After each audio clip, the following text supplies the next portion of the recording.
Bapak dan Ibu yang saya hormati, pada kesempatan siang hari ini kita akan mengikuti kegiatan seminar tentang kurikulum berbasis digital, desimilasi kurikulum berbasis digital di lingkungan Kementerian Agama Kabupaten Kuningan. Untuk acara pada hari ini yang pertama pembukaan, yang selanjutnya sambutan kepala madrasah sekaligus pembukaan seminar desimilasi kurikulum berbasis digital di lingkungan Kementerian Agama Kabupaten Kuningan, khususnya di MTS Divisi Kuningan. Yang selanjutnya yaitu pemaparan kurikulum berbasis digital di lingkungan Kemenag Kabupaten Kuningan yang berada di lingkungan MTS Divisi Kuningan, yang akan disampaikan oleh Bapak Irfan Malik selaku bidang kurikulum dan pemaparan sekaligus, dan akhir yaitu penutup doa. Untuk acara pada siang hari ini dalam sambutan kepala madrasah sekaligus buka kegiatan tersebut, kami persilakan kepada Bapak Kepala untuk menyampaikan sambutan sekaligus pembukaannya. Terima kasih. Bismillahirrahmanirrahim. Bapak-bapak dan Ibu Dewan Guru beserta seluruh jajaran staf PU. Pada hari ini Selasa tanggal 19 Mei 2026, diseminasi bimbingan teknis untuk implementasi pembelajaran kurikulum berbasis digital (KBC) di MTS Negeri 9 Kuningan saya nyatakan dibuka. Demikian, terima kasih. Wassalamualaikum warahmatullahi wabarakatuh. Dengan kegiatan desimilasi kurikulum berbasis digital di MTS Kuningan, selanjutnya penyampaian materi kurikulum berbasis digital akan diserahkan kepada Pak Irfan Malik selaku bidang kurikulum untuk menyampaikan pemaparan kegiatan yang berkaitan dengan kegiatan pada hari ini. Kami persilakan. Terima kasih atas waktunya. Assalamualaikum warahmatullahi wabarakatuh. Waalaikumsalam warahmatullahi wabarakatuh. Bismillahirrahmanirrahim. Alhamdulillahirabbil alamin wassalatu wassalamu ala rasulillah wa ala alihi washabihi ajmain. Terima kasih Bapak Ibu guru berkenan hadir untuk mengikuti kegiatan diseminasi ini. Mudah-mudahan Allah Subhanahu wa taala memberikan ganjaran yang berlipat kepada Bapak. Untuk kegiatan ini sebetulnya sudah kita terapkan di tahun pelajaran 2025-2026 di semester 6, tetapi belum maksimal. Oleh karena itu, sesuai dari bimbingan yang dilaksanakan di kemarin di Bandung, maka hal ini harus kita implementasikan di lingkungan tempat kerja kita. Maka oleh karena itu ada beberapa hal yang akan diungkapkan. Yang pertama bahwa KBC itu merupakan pendekatan pendidikan yang menumbuhkan karakter, kepedulian dan penghormatan terhadap martabat manusia. Jadi artinya di sana kegiatan-kegiatannya harus memanusiakan manusia, mungkin seperti itu lebih tepatnya. Berikutnya tujuan dari diseminasi ini adalah memahami konsep, prinsip, strategi, implementasi, dan tindak lanjut KBC di madrasah. Jadi tidak hanya yang dituangkan di dalam administrasi saja, tetapi di dalam kegiatan sehari-hari pun itu harus dilaksanakan dengan penuh percaya diri. Ya. Kenapa? Karena kalau hanya salah satu pihak yang melaksanakan atau yang mendukung, itu semuanya tidak akan berjalan dengan lancar. Misalnya hanya Bapak Ibu guru saja, kemudian kepala sekolah tidak mendukung, itu percuma. Tapi artinya hal ini harus didukung oleh semua yang ada di kita, terutama di MTS Negeri 9 Kuningan. Nah, hal tersebut KBC tersebut mendukung penguatan karakter, kemudian moderasi beragama dan pembelajaran yang humanis. Kita lanjutkan. makna cinta dalam pendidikannya di sini ada cinta kepada Allah, kesatuan manusia, ilmu pengetahuan, lingkungan, bangsa dan negara. Seperti di dalam rapor yang dituangkan 2 semester ini, memang kita belum maksimal. Kenapa? Karena di dalam aksi nyata itu belum kita laksanakan secara utuh. Tetapi poin-poin di dalam makna cintanya sudah kita laksanakan. Salah satu contoh mungkin yang kita laksanakan di dalam kegiatan kebiasaan. Itu kan ada yang namanya literasi, kemudian ada lagi di sana ada tampilnya, kemudian hafalan Quran dan lain sebagainya.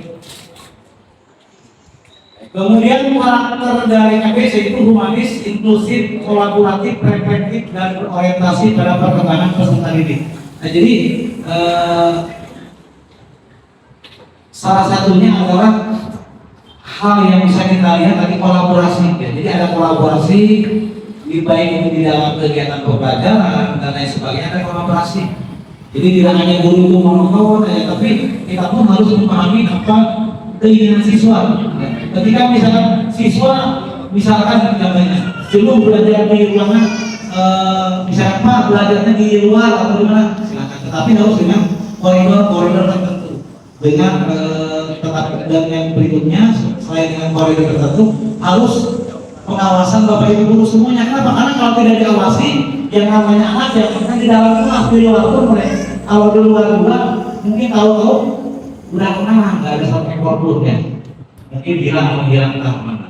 Berikutnya, nah di sini bisa kita lihat visi dari KBC menghargai kebersamaan, membangun empati, keteladanan dan pembelajaran yang terarah.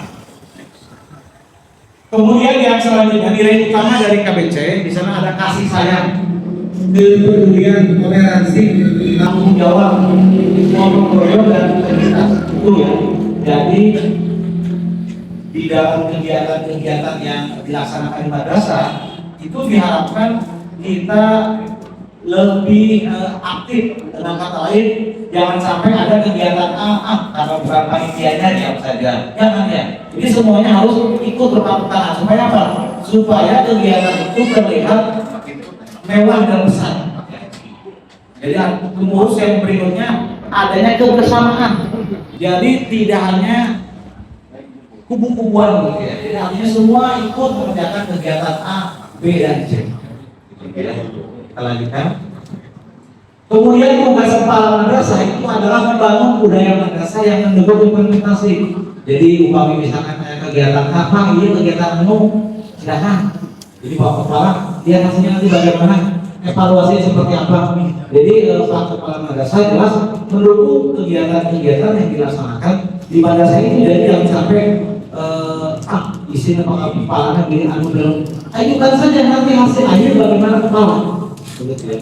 Dan insya Allah kegiatan yang mendukung dan membangun terhadap kegiatan pembangunan madrasah yang baik itu pasti kepala madrasah akan mendukung. Tidak akan sampai menggagalkan kegiatan yang bagus tersebut ya. Kenapa? Karena Pak Kepala sendiri perlu tanggung ya intinya untuk misalkan A, B, C, D, F, G. Jadi makanya Bapak Ibu jangan takut untuk mengemukakan aspirasinya kepada Pak Kepala begitu ya. Silakan ngobrol dan Pak Kepala insya Allah akan mendukung terhadap kegiatan yang memang positif ya. Kemudian peran guru itu menjadi teladan ya. Fasilitator, motivator dan pembimbing karakter. Jadi guru seperti teladan. Seperti yang sudah kita gambarkan, alhamdulillah ketika kegiatan sholat zuhur, Bapak Ibu guru kan Bapak Ibu guru ikut semua berjamaah di masjid begitu ya. Itu adalah teladan yang dicontoh oleh anak, alhamdulillah begitu ya. Meskipun tidak semuanya, tapi banyak Bapak Ibu guru yang mengikuti kegiatan tersebut. Akhirnya siswa pun banyak yang mengikutinya. Yang akhirnya kegiatan program sholat zuhur bersama bisa dilaksanakan dengan sebaik-baiknya. Yang berikutnya kegiatan tersebut itu adalah dijadwal. Ketika hari ini imamnya Pak Suryaman, besok Pak Julfa, besok lagi Pak Jejer, besok lagi Pak Umpi, besok lagi Pak Febri begitu ya. Jadi terus berputar. Jadi tidak hanya satu orang, dan itu menunjukkan bahwa kita mendukung terhadap program tersebut. Nah, yang selanjutnya peserta didik itu berperan adalah belajar menghargai perbedaan dan bertanggung jawab itu adalah peran dari peserta didik. Kenapa? Ya seperti tadi ketika sholat Jumat, Bapak Ibu guru sudah ke sana, siswa pun harus mengikutinya. Karena program ini tidak akan bisa lancar kalau tidak didukung oleh semuanya, oleh siswa, oleh Bapak Ibu guru, kepala madrasah dan lain sebagainya.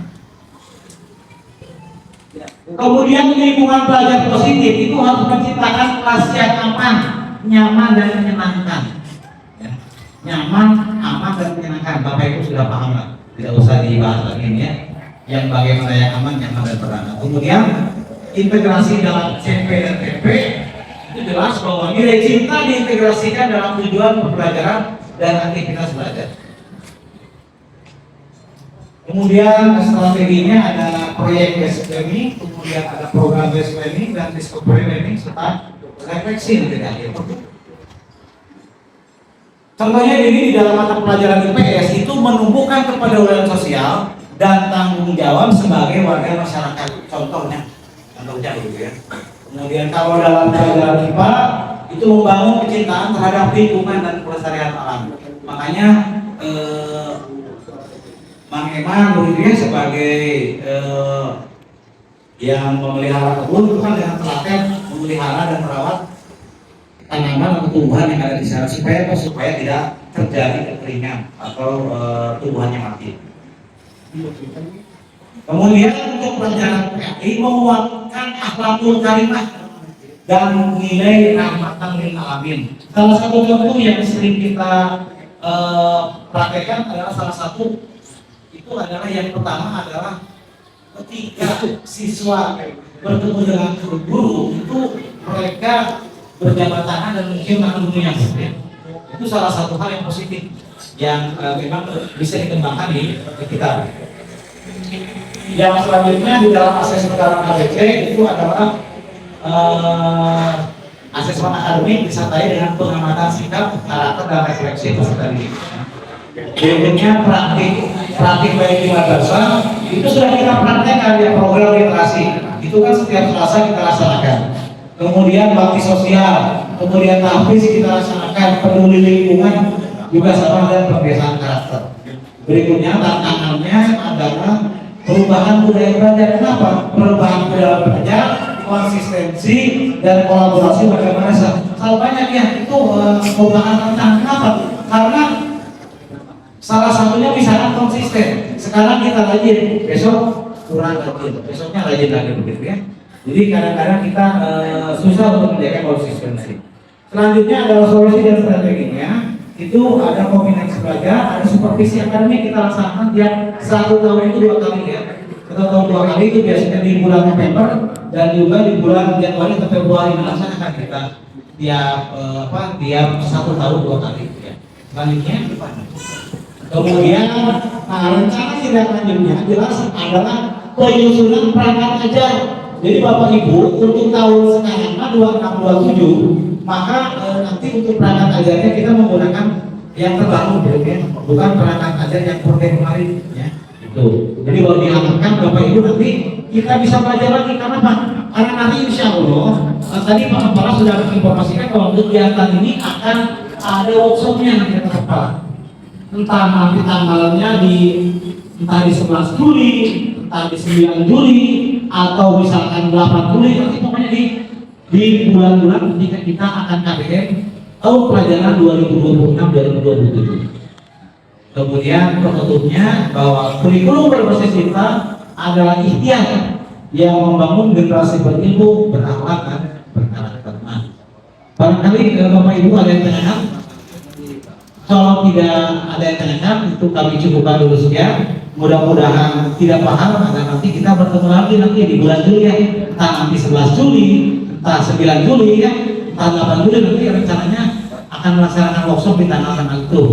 Kemudian setelah itu nanti akan diadakan pembagian tugas, pembagian tugas jadwal makro yang kita. Jadi nanti pembagian tugas untuk 2627 akan dilaksanakan sebelum KBM dan sebelum sama kita laksanakan. Mudah-mudahan Bapak Ibu semuanya dapat paham. Dan yang kedua, yang paling penting adalah Bapak Ibu diberikan kesehatan untuk melaksanakan kegiatan aktivitas dan nanti semoga bisa menjalankan semua program-program yang akan dilaksanakan oleh madrasah di tahun 2026-2027. Mungkin itu dulu yang dapat disampaikan. Assalamualaikum warahmatullahi wabarakatuh.